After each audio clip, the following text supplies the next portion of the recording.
বন্ধুরা, কল্পনা করুন এমন একটি পৃথিবী যেখানে খুন করা একটা চাকরি, যেখানে বড় বড় কোম্পানি আর গোপন সংগঠনগুলো ভাড়াটে খুনি নিয়োগ করে। আর সেই ভয়ঙ্কর দুনিয়ার সবচেয়ে মারাত্মক খুনিদের মধ্যে একজন ছিল হান উন, যার কোড নেম হলো মেন্টিস।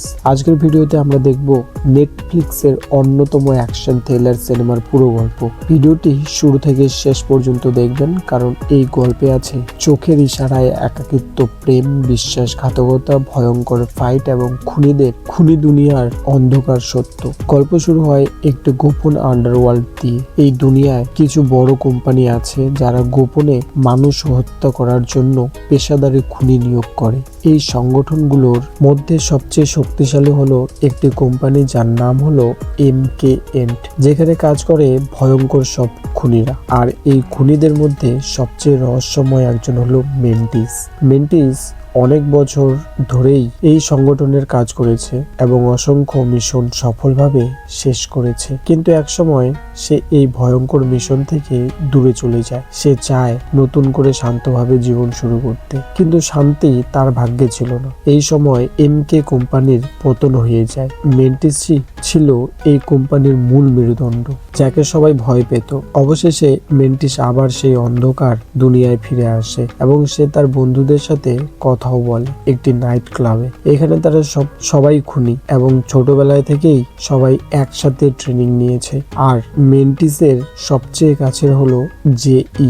মনে মনে সে তাকে ভালোবাসে, কিন্তু প্রকাশ্যে বলতে পারে না। যাই হোক, তাদের পুরনো কোম্পানি MK পতন হওয়ায় তাদের কাছে কোনো কাজ নেই। কিন্তু মেন্টিস ভেঙে পড়ে না। সে যায় তার পুরনো মেন্টরের কাছে, যার নাম হলো দোগো। সেখানে আবার বেঞ্জামিন জোয়ের সাথেও দেখা হয় তার। এর আবার আলাদাই কোম্পানি। দোগোর কাছে গিয়ে মেন্টিসের সাথে হয় hand to hand fight. Mentor দেখতে চায় মেন্টিস আগের মতোই আছে নাকি বদলে গেছে।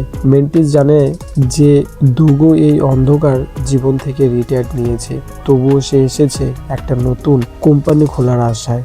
আর অন্যদিকে জেইও প্র্যাকটিস করছে। কিন্তু মেন্টিসকে দোগো আশা দেয় কাজের এবং নতুন কোম্পানি খোলার। এইভাবে তাদের বেশ কয়েকদিন কেটে যায়। তখন জেই মেন্টিস এবং তার বন্ধুরা মিলে বেঞ্জামিন জোয়ের কাছে যায় কাজের ক্ষেত্রে।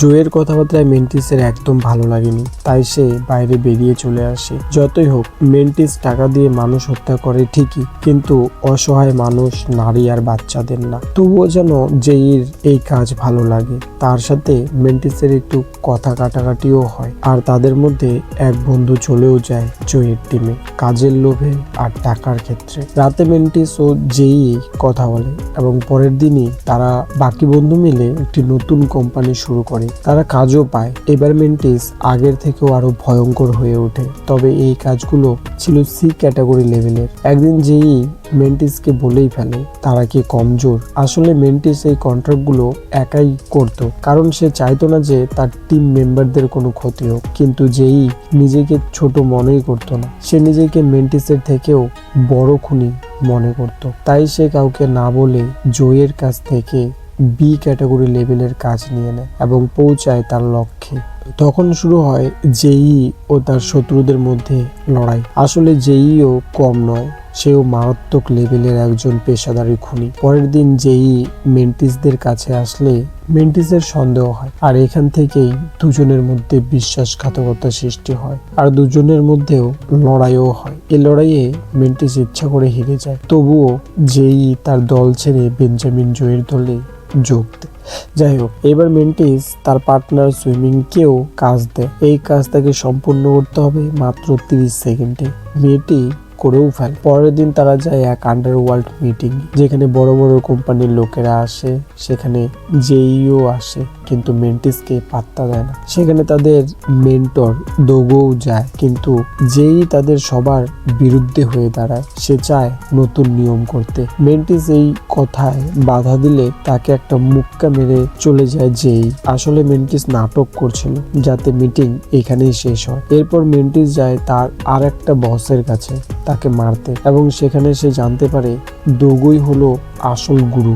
আসলে এমকে পতন হয়নি, সেই কোম্পানিকে ছলনা করে মারা হয়েছে। এদিকে বেঞ্জামিন জেইকে কন্ট্রাক্ট দেয় মেন্টিস এবং দোগোকে মারতে, আর মেন্টিসও যায় দোগোকে মারতে, কারণ দোগো চায় জেইকে মারতে, আর এর মাঝখানে দাঁড়ায় মেন্টিস। এবার তিনজনের মধ্যে শুরু হয় এক আশ্চর্য লড়াই। এই লড়াইয়ে মেন্টিস জেইকে তো আঘাত করে না, কিন্তু দোগো জেই আঘাত করে ফেলে। তাই দেখে মেন্টিস দোগোকে তার চাকু দিয়ে ছিন্ন ভিন্ন করে দেয় এবং মেরে ফেলে। তারপর জেই তার ভুল বুঝতে পারে, তখন বেঞ্জামিনকে জোয়ের হাতে তুলে দেয়। আর এই সিনেমার গল্প এখানেই শেষ হয়। তো বন্ধুরা, ভিডিওটি ভালো লাগলে চ্যানেলকে সাবস্ক্রাইব করে পাশে থাকবেন। দেখা হচ্ছে অন্য কোনো সিনেমায়, ততক্ষণে ভালো থাকবেন সবাই। ধন্যবাদ।